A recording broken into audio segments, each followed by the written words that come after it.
Em Mateus 24, nos versículos 37 a 39, Jesus conta como os dias nos quais viveu Noé seriam um reflexo do fim dos tempos.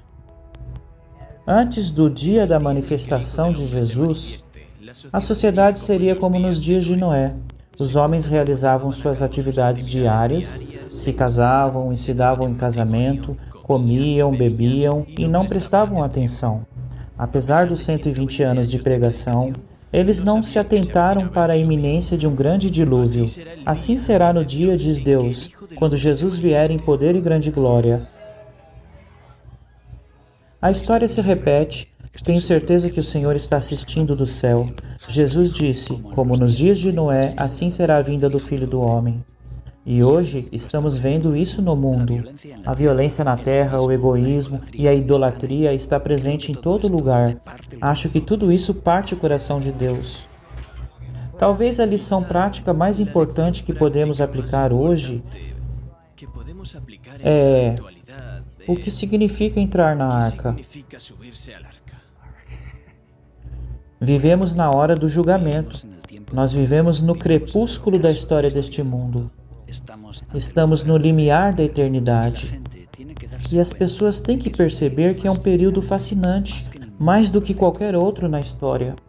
Porque o mundo está sendo posto à prova, e é agora que as pessoas precisam preparar-se para se encontrar com Deus.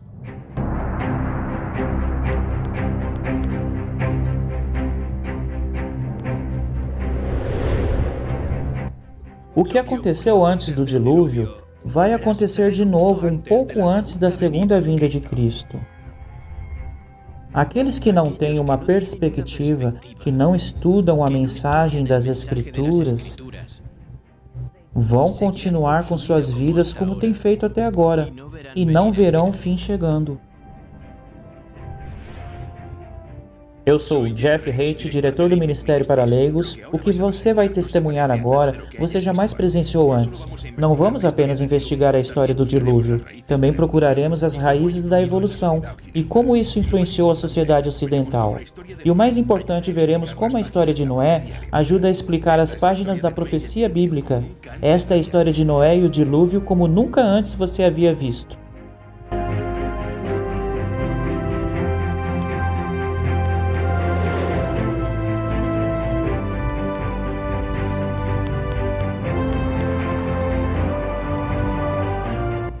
Hoje, muitos cristãos esperam a próxima vinda de Cristo e se perguntam como estará o planeta Terra. Eles fariam bem em reler a história de Noé e o dilúvio, porque esta história extraordinária da Bíblia revela mais sobre o futuro do que muitos de nós imaginamos.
Deus é amor. Sua natureza, sua lei é amor. Sempre foi e sempre será. Cada parte da criação, desde o menor dos insetos que flutuam sob um raio de sol, para as vastas galáxias no espaço sideral distante, tudo é expressão de seu amor inescrutável.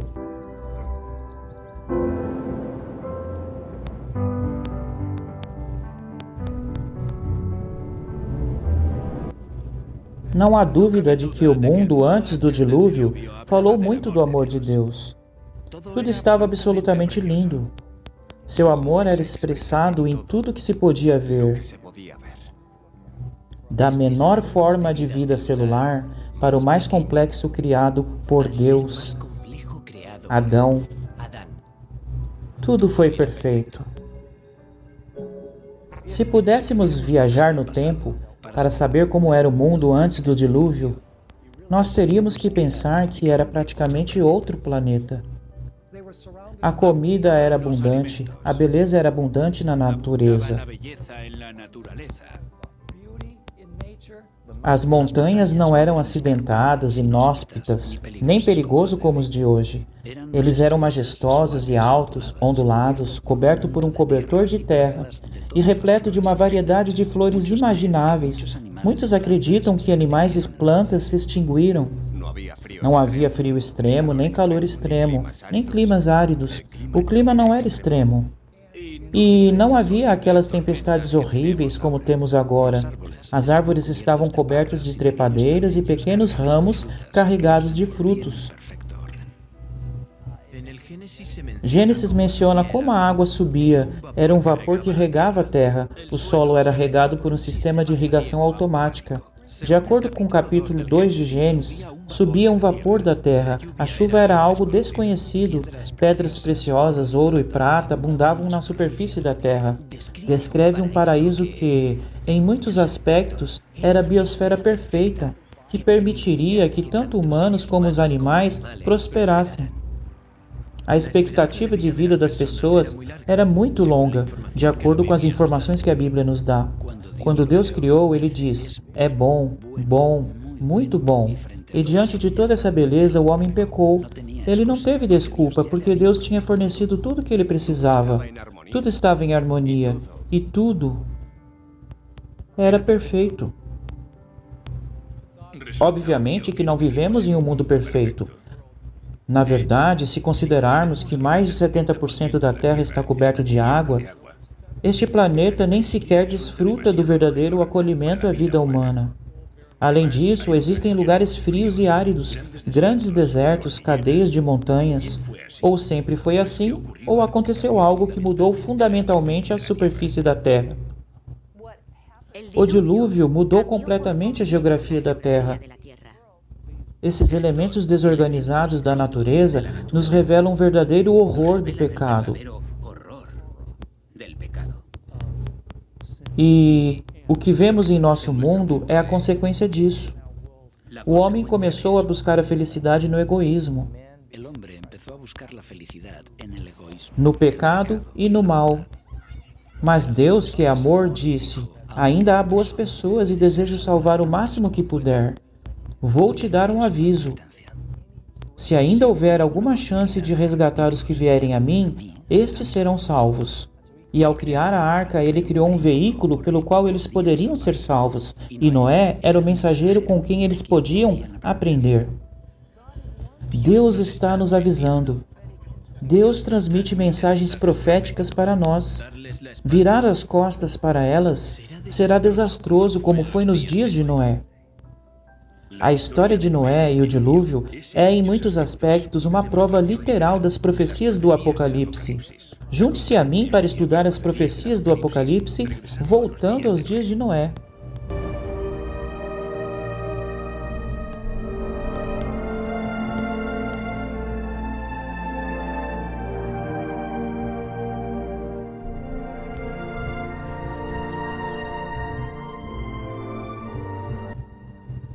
Nos dias de Noé, havia sinais de decadência, mas a terra ainda era rica e bonita, graças à providência divina.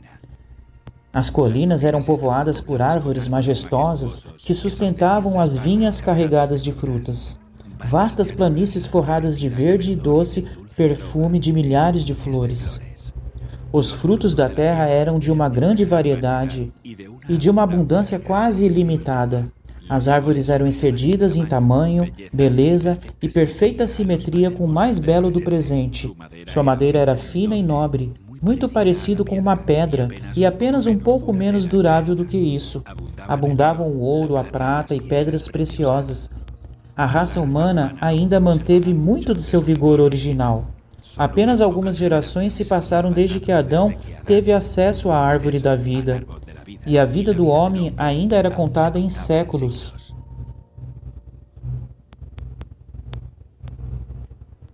Se aquelas pessoas longevas se dedicassem ao serviço de Deus, com sua capacidade de fazer planos e executá-los, eles teriam feito o nome de seu Criador um motivo de louvor na terra, e eles teriam cumprido o motivo pelo qual ele lhes deu vida. Mas isso não aconteceu. Havia gigantes, homens de grande estatura e força, conhecido por sua sabedoria, hábil na elaboração das mais maravilhosas obras, mas a culpa em que incorreram ao desencadear sua maldade era compatível com sua destreza e habilidades mentais. Para esses homens antediluvianos, Deus os encheu de presentes, mas eles usaram sua inteligência para se glorificar e os transformou em uma maldição, colocando suas afeições em si mesmos em vez daquele que o deu a eles. Eles usavam ouro, prata e pedras preciosas e selecionavam madeiras na construção de mansões. Eles tentavam se superar no embelezamento de suas habitações com as obras mais hábeis da engenhosidade humana. Eles apenas procuravam satisfazer os desejos de seus orgulhosos corações e se deleitavam em cenas de prazer e maldade.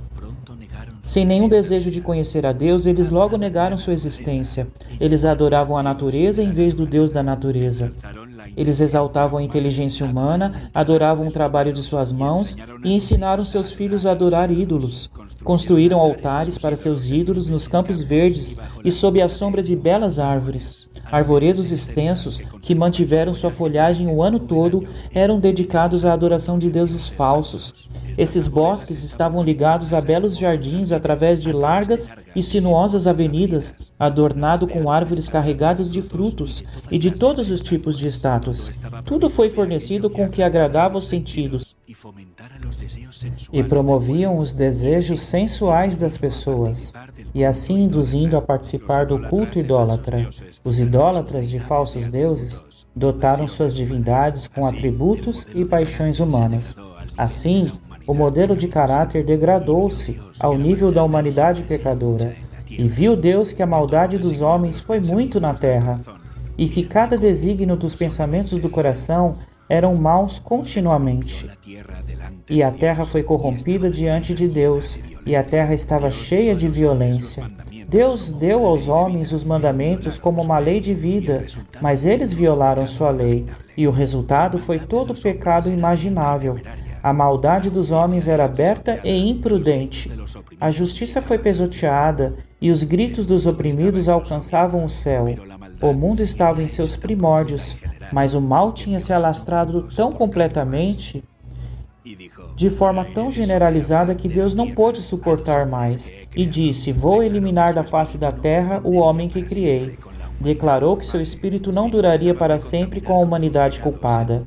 Se eles não parassem de contaminar o mundo inteiro com seus pecados e seus ricos tesouros, ele iria apagá-los de sua criação e destruiria todas as coisas que ele os havia dado com tanto amor. Destruiria os animais do campo e a vegetação, que os fornecia com um suprimento abundante de alimentos, e transformaria a bela terra em um vasto cenário de desolação e ruína.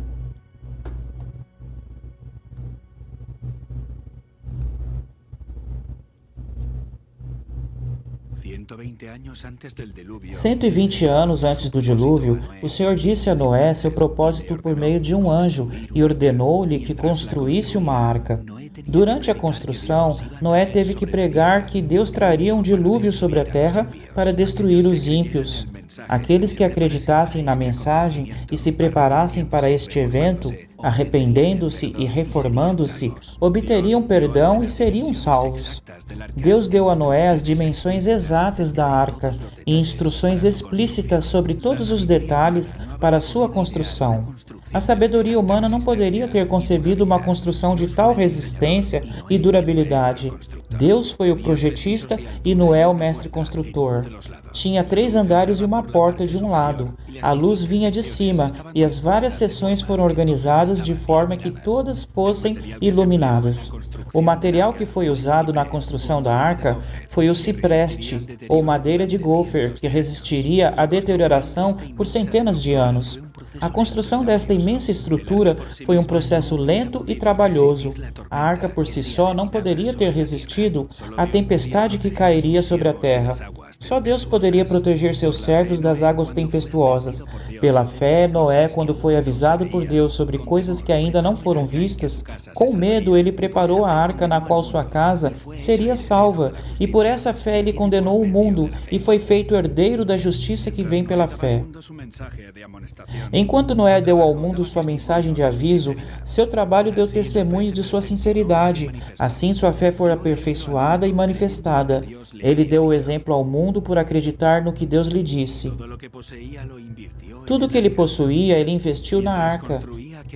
Enquanto construía aquele enorme navio em terra firme, multidões de todas as direções estavam chegando para contemplar aquela cena estranha e ouvir as palavras fervorosas de um pregador tão único. Cada golpe de martelo dado na construção da arca foi um testemunho ao povo. Ainda assim, eles não se arrependeram diante de Deus. Eles não queriam renunciar aos seus pecados. Durante o tempo que ainda restou até o dilúvio, sua fé foi posta à prova e eles falharam no teste. Superado pela incredulidade reinante, eles se juntaram aos seus ex-colegas para ridicularizarem a mensagem solene.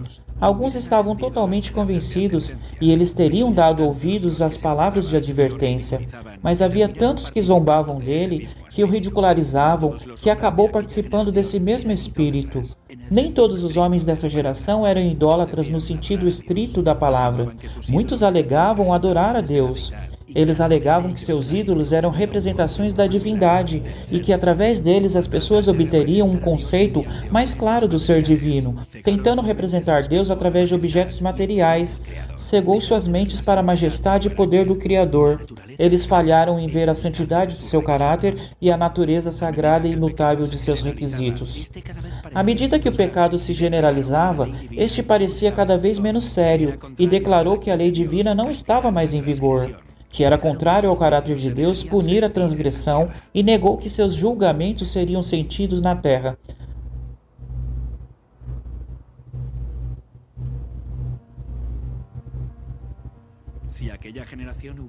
Se aquela geração tivesse cumprido a lei divina, os homens teriam reconhecido a voz de Deus na advertência de seu servo. Mas ao rejeitar a luz, suas mentes ficaram tão cegas que eles realmente acreditavam que a mensagem de Noé era delirante. Não foram as multidões ou a maioria que foram colocados ao lado dos justos. O mundo era contra a justiça e as leis de Deus, e Noé foi considerado um fanático. O mundo riu da loucura do velho iludido. Em vez de humilhar seus corações diante de Deus, eles persistiram em sua desobediência e maldade, como se Deus não tivesse jamais falado com eles por meio de seu servo. Mas Noé permaneceu como uma rocha no meio da tempestade. Cercado por desprezo e ridículo popular, ele se distinguiu por sua santa integridade e fidelidade inabalável. Suas palavras foram acompanhadas de poder. Seu relacionamento com Deus deu-lhe a força de um poder infinito. Por 120 anos, sua voz solene anunciava aos ouvidos dessa geração eventos que, de acordo com a sabedoria humana, estavam fora de questão. O mundo antes do dilúvio raciocinou que por séculos as leis da natureza permaneceriam inalteradas. As estações se seguiram em ordem. Nunca havia chovido antes. A terra havia sido regada por uma névoa ou orvalho, mas com sua resistência teimosa às censuras da consciência, aquela geração encheu a taça de sua iniquidade e amadureceu-se para a destruição. Sua aprovação estava prestes a terminar.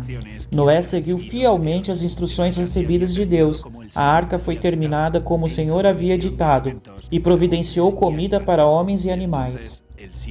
E então o servo de Deus fez seu último apelo solene ao povo.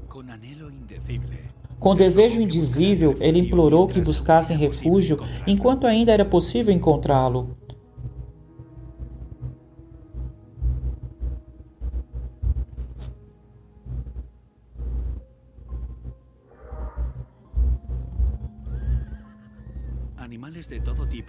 Animais de todos os tipos, desde os mais ferozes até os mais mansos, podiam ser vistos vindo das montanhas e florestas, avançando calmamente em direção à arca. Houve um barulho semelhante ao de um forte vento, e eis que os pássaros que vinham de todas as direções eram em tão grande número que escureciam os céus. Eles entraram na arca em perfeita ordem. Os animais obedeciam a Deus, enquanto os homens não. Guiados por santos anjos, de dois em dois eles entraram na arca com Noé, macho e fêmea, como Deus ordenou a Noé, e os animais limpos de 7 em 7. O mundo assistia maravilhado, alguns até com medo. Filósofos foram chamados para explicar esse estranho evento, mas foi em vão. Era um mistério que eles não conseguiam compreender. Deus ordenou a Noé: entre, você e toda a sua casa na arca, porque eu o considerei justo diante de mim nesta geração. O mundo rejeitou os avisos de Noé, mas sua influência e exemplo foram uma bênção para sua família. Como recompensa por sua fidelidade e integridade, Deus salvou todos os membros de sua família.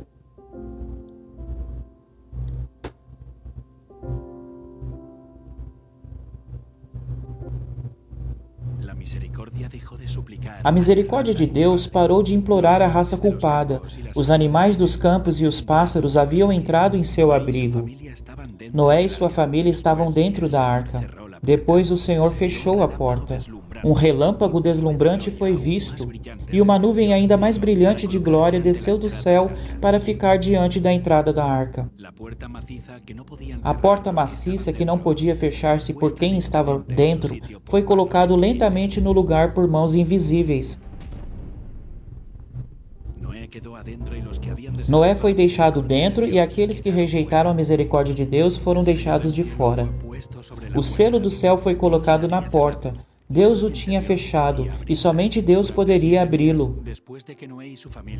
Por 7 dias, depois que Noé e sua família entraram na arca, nenhum sinal da tempestade iminente apareceu.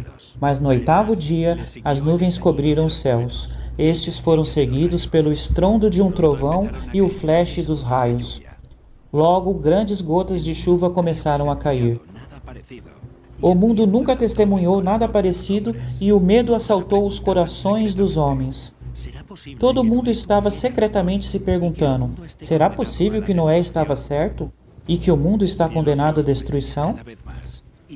O céu ficou cada vez mais escuro e a chuva estava mais forte. As feras vagavam completamente apavoradas, e seus ruivos discordantes pareciam lamentar seu próprio destino e o destino do homem. Naquele dia, todas as fontes do grande abismo foram quebradas, e as cataratas do céu foram abertas. A água podia ser vista caindo das nuvens como enormes cachoeiras. Os rios transbordaram seus canais e inundou os vales. Riachos de água jorravam da terra com força indescritível, jogando no ar a dezenas de metros rochas enormes, e quando caíam se enterravam profundamente no chão. Os altares onde os sacrifícios humanos eram oferecidos foram destruídos, e os idólatras tremeram com o poder do Deus vivo, e entenderam que a causa de sua ruína foi sua corrupção e idolatria. À medida que a violência da tempestade aumentava, árvores, edifícios, pedras e terra foram lançadas em todas as direções. O terror de homens e animais era indescritível. Acima do rugido da tempestade, o lamento podia ser ouvido de um povo que desprezou a autoridade de Deus. Muitos estavam frenéticos de medo e esticaram os braços em direção à arca, implorando para poder entrar. Mas seus apelos foram em vão. Eles se convenceram de que havia um Deus nos céus que tudo governa. Alguns, em desespero, tentaram quebrar a arca para entrar, mas a estrutura firme resistiu a todos os golpes. Outros se agarraram à arca até que as águas turbulentas os arremessassem ou caíam pela colisão com pedras e árvores. Todas as fibras da enorme arca tremeram quando atingidas pelos ventos impiedosos e uma onda a jogava em outra. Os rugidos dos animais dentro da arca expressavam seu medo e dor, mas em meio aos elementos desordenados, a arca continuava a flutuar com segurança. Algumas pessoas se amarravam junto com seus filhos nas costas de animais poderosos, sabendo que estes eram fortes para preservar a vida. e subiriam aos picos mais altos para escapar da água que subia. Outros se amarravam a árvores altas no cume das colinas ou montanhas. Lugares que prometiam segurança iam sendo abandonados.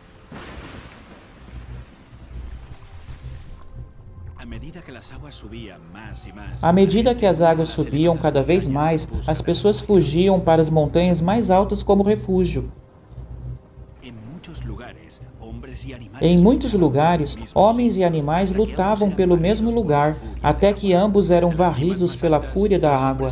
Dos picos mais altos, os homens assistiam um imenso oceano sem margens. As solenes advertências do servo de Deus já não eram mais objeto de ridículo. Como os pecadores condenados teriam desejado recuperar a oportunidade que eles perderam, como eles implorariam por mais uma hora de graça, uma outra manifestação de misericórdia, um outro convite dos lábios de Noé. Mas eles não queriam mais ouvir a doce voz de misericórdia. Amor, não menos que justiça, exigia que os julgamentos de Deus colocassem fim ao pecado. Águas vingadoras varreram o último refúgio, e aqueles que desprezaram a Deus morreram nas escuras profundezas. Pela palavra de Deus, o mundo de então morreu afogado em água. Mas os céus e a terra que existem agora são reservados pela mesma palavra, salvo para o fogo no dia do julgamento e a perdição dos homens ímpios.